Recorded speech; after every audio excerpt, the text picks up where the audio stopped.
Hi, and welcome to your annual staff clinic presentation. I am Dylan McCartney, a registered nurse and also the Assistant Director of Health Services with NEISD.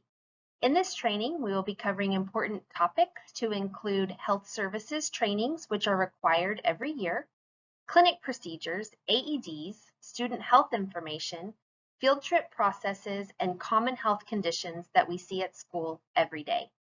So let's get started. NEISD is proud to have a registered nurse assigned to every campus in our district.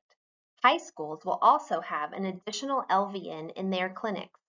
Some campuses have a position for a clinic assistant, which can be either a full or part-time position. I encourage you to stop by your campus clinic and get to know your clinic staff.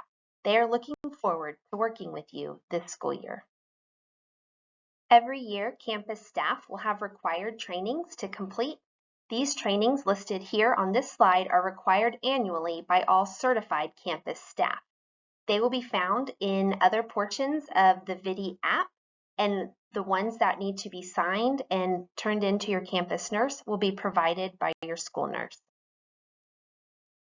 This slide has a list of the documents that will need to be signed and turned into your school nurse. The hard copies can be distributed by your campus nurse. If you have any questions, please reach out to your school nurse for more information. All students must present to the clinic with a nurse's office referral pass. These passes are distributed at the beginning of every school year, and refills can be requested through the clinic. Please make sure when filling out a pass for a student that you are filling in all of the blanks to help the clinic staff better care for each child. This is also a safety process that we have put in place so that when a student arrives to the clinic, the staff knows that the teacher in charge is aware that the student is in the clinic.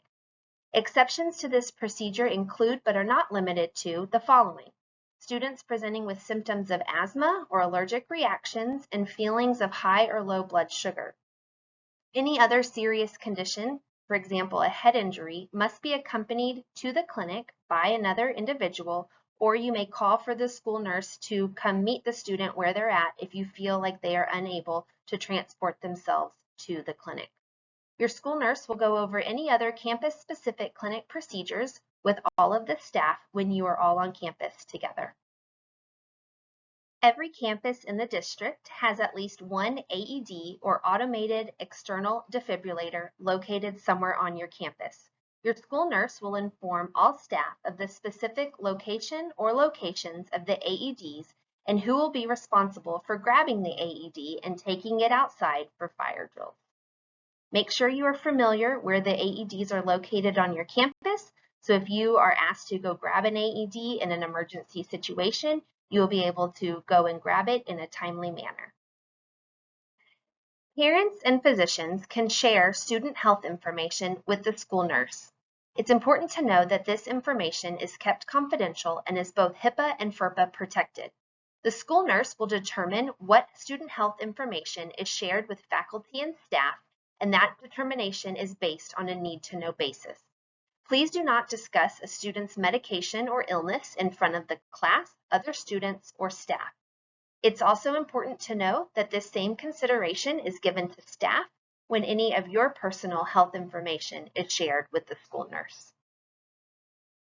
Field trips play a big role during the school year, and we want to make sure every student is cared for and have what they need when they are off campus.